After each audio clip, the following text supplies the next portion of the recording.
Of course, the biggest false flag of them all, 9/11. There was breaking news today on Alex Jones's radio show with Max Keiser. We're going to have that for you right after the break.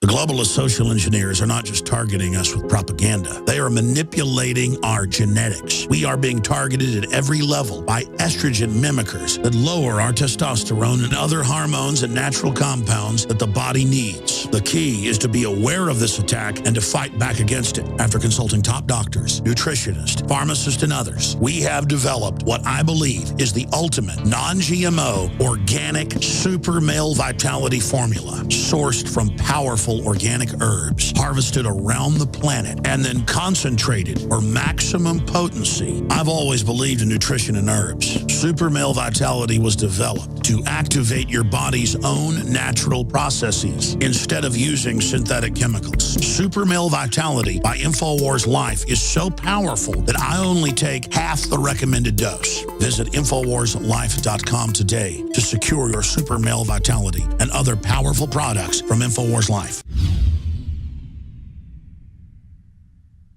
Introducing Pro One. All of your filtration in one system, portable, on the go. No more do you have 2 or 3 filters to just reduce sodium fluoride. You have a system that cuts out the sodium fluoride and up to 95% of hydrofluorosilicic acid. Advanced manufacturing technology combines silver-impregnated white ceramic with new Aquamedics advanced media for removal of fluoride and other heavy metals, all in one filter element. It is the only one that does it, and out of the gates, we have it discounted at 10% off with promo code WATER. This is the only system that in one unit helps reduce or remove pesticides, herbicides, chloramines, ammonia, and chlorine, hydrofluorosilicic acid, the most common form of fluoride not covered by other fluoride filter brands, and sodium hexafluorosilicate. Get your Pro Pure with the new Pro One filters today at InfoWarsStore.com or by calling 888-253-3139.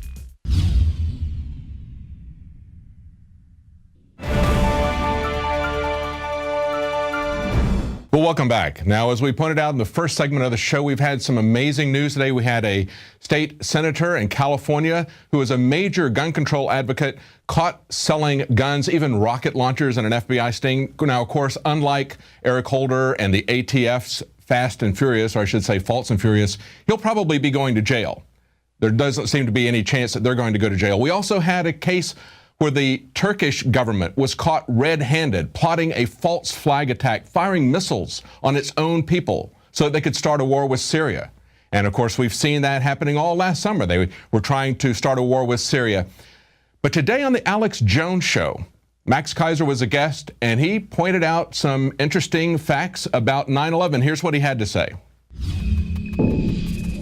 And this book called The Death of Money by Jim Rickards explains in great detail. He is an eyewitness who was there in the room while the CIA was monitoring insider trading on the airline options leading up to the days leading up to 9/11. I'm here to confirm that the CIA was trading on inside information against the deaths of many Americans on that day. And I'm here to confirm that Cantor Fitzgerald was also trading on those options against themselves. To talk about suicide bankers, Alex, these bankers were trading on their own death.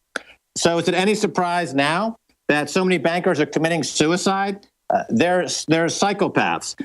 We saw it on 9/11. We see it on every day on Wall Street. Bankers committing financial terrorism. They trade on their own death. They trade on other brokers' death. You know, Max Keiser, I've got to stop you. This is bombshell. I didn't know that you would break this here today. I want to just stop you. We're going to have to do a nightly news piece on this tonight and pull out all the original articles because I covered it at the time. Now, to repeat the key point, Max Keiser said that he has an eyewitness who is actually in the room as the CIA was profiting from insider trading and planning insider trading associated with 9/11. Now, this is not new news. It's new that we have an eyewitness report, but as Alex pointed out, this is something we've been reporting on for a long time. Look at this story from 2006. New James Bond film highlights 9/11 insider trading. In the movie, they say when they analyzed the stock market after 9/11, the CIA discovered there had been massive shortings of airline stocks. When the stocks hit bottom, somebody made a fortune. Yeah, well, what they didn't do in the movie was actually tie that back to the CIA and the FBI, but other people did. We had this article from April of 2008. And actually, this was a transcript as well as an interview with a former German defense minister who confirmed the CIA involvement as he was talking to Alex Jones. He had worked for 25 years in politics, and he said he was a minister of technology before he was their Secretary of Defense. Then in 2009, we had an article about a rogue trader that highlighted the possible 9/11 and 7/7 UK insider tradings. According to an article in the London Times today, Societe Generale rogue trader profited enormously on the day of the 7/7 London bombings, and he also revealed how his company made huge profits on September 11th, 2001, prompting some to return to questions over insider foreknowledge of both terror attacks. Again, in 2010, we pointed out that the SEC said the government destroyed documents regarding pre-9/11 put options. That's where people were selling the stocks short, especially of the airlines. Again, on 2012, 9/11 insider trading, the facts laid bare. This is from Global Research. They say arguably the best place to start is by examining put options, which occurred around Tuesday, September 11th, 2001, to an abnormal extent, and at the beginning via software that played a key role, the Prosecutor's Management Information System, abbreviated as PROMIS. And then finally, this last one that I've got here, and there have been many, many articles. And of course, we wrote about it even before the first one of 2006. This one just last year. Did the Saudi intelligence chief and other high-ranking officials trade on inside information regarding 9/11? And they point out that several financial economic experts, and they list them there, say that there was insider trades right before 9/11 by people who knew the attacks were coming, who had no conceivable ties to al-Qaeda, according to the 9/11 Commission. Now, the 9/11 narrative, as we all know, whether you believe it was insider knowledge, whether you believe it was planned by criminal elements of our government or not, you know that they have used this as a narrative to steal our freedoms, to create a police state, a surveillance state. And this is what Donald Rumsfeld had to say about this. Politically, what do those challenges turn into if you're not going to have a lot of sympathetic ears up there until it happens? Well, that's what I was just going to say. I mean, this president's pretty much a victim of success. We haven't had an attack here in 5 years. Hell, the perception of the threat is so low in the society today that it's not surprising that the behavior pattern reflects a low threat assessment. And the same things in Europe. There's a low threat perception. The correction for that, I suppose, is an attack. And when that happens, then everyone gets energized for another period. And it's a shame we don't have the maturity to recognize the seriousness of the threats. My God, the lethality, the carnage that can be imposed on our society is so real and so present and so serious that you'd think we'd be able to understand it. But as a society, obviously, the longer you get away from 9/11, the less the correction for that, I suppose, is an attack. Yes, false flag attacks like 9/11 are key to setting up the excuse for the surveillance state, to make people think that they can trade their freedom and get security in the bargain. But of course, once they establish that, they also have to condition us to live in that surveillance state. Right after the break, Leanne McAdoo interviews John Rappaport about how they try to condition us to live in that surveillance state. Stay tuned.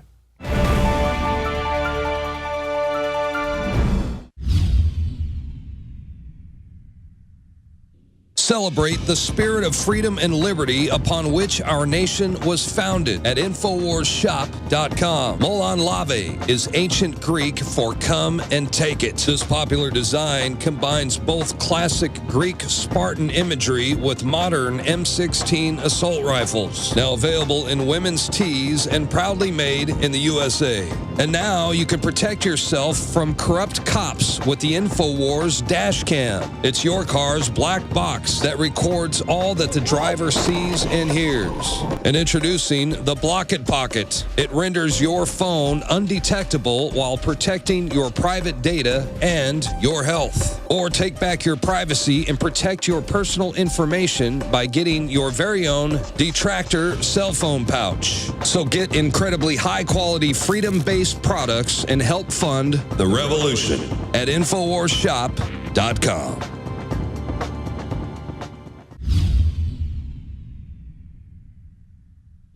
My friends, Alex Jones here to tell you about some of the most important information concerning you and your family's health. Radiation levels have more than doubled in the last 60 years in the Northern Hemisphere from all of the nuclear testing and radiological accidents. Radioactive contamination is now in most of the food supply. There's only two ways to avoid this. Move south of the equator or properly protect your thyroid with nascent iodine. Looking to protect my family, I've done deep research. Nascent iodine is the purest, cleanest, absolute best form of iodine to protect yourself and your family. It's made right here in the USA, completely non-GMO. I searched out the best quality and now have developed a double-strength form of nascent iodine, exclusively available at InfoWarsLife.com. Nascent iodine is on record as one of the only safe ways to detox from fluoride poisoning. Survival Shield Nascent Iodine. Secure your super high-quality nascent iodine today at InfoWarsLife.com. That's InfoWarsLife.com.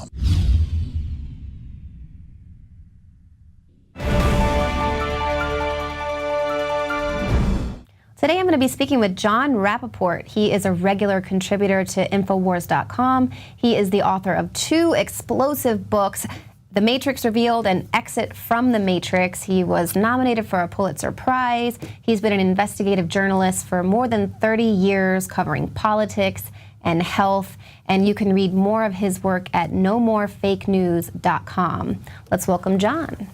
Well, John, thank you so much for being here today. I'm a huge fan of your work. Thank you very much. Good to be here. We've got so much to cover today, so we'll just get right into it. Let's talk about one of your latest articles. It reveals MK Ultra mind testing on jazz musicians. Yeah, pretty fantastic.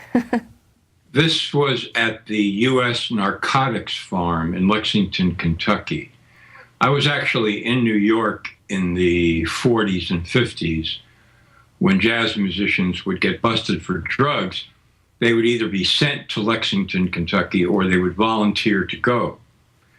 And supposedly they were drying out from their drug habits. But actually what was going on was that there was a doctor on CIA contract there named Harris Isbell. And he was doing some pretty grisly experiments in mind control with drugs on these prisoners and presumably on some of the musicians, including, for example, giving 7 men LSD at 4 times the normal dose for 77 days straight, and also giving psilocybin by injection, shining bright lights in their eyes, inserting rectal thermometers to monitor body temperature and so on. And then the payoff for this whole thing was, if the musicians volunteered for the experiments, they would be given access to their drug of choice. Wow. So in other words, they would get hooked back on whatever the drug was that got them there in the first place. So this is completely insane. Isbell was sent over 800 drugs from the CIA to try out on prisoners at the Lexington Farm. Incredible. And we are always talking about the CIA being behind a lot of the drug running here, although they want to have the war on drugs. But so it's no secret that the music industry is a tool of the New World Order. Is there any kind of indication of what sort of effect this testing had on their music?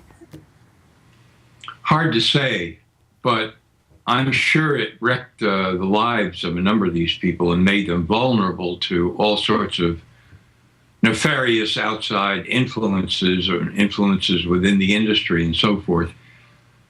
There was a very strict code in New York City, which was the center of jazz back in the 40s and 50s. You had to have what was called a cabaret card in order to perform at any club. And if you were busted for drugs, including even marijuana, they could take your cabaret card away from you, and then you couldn't perform live, which was a big part of your, livelihood. So there was control being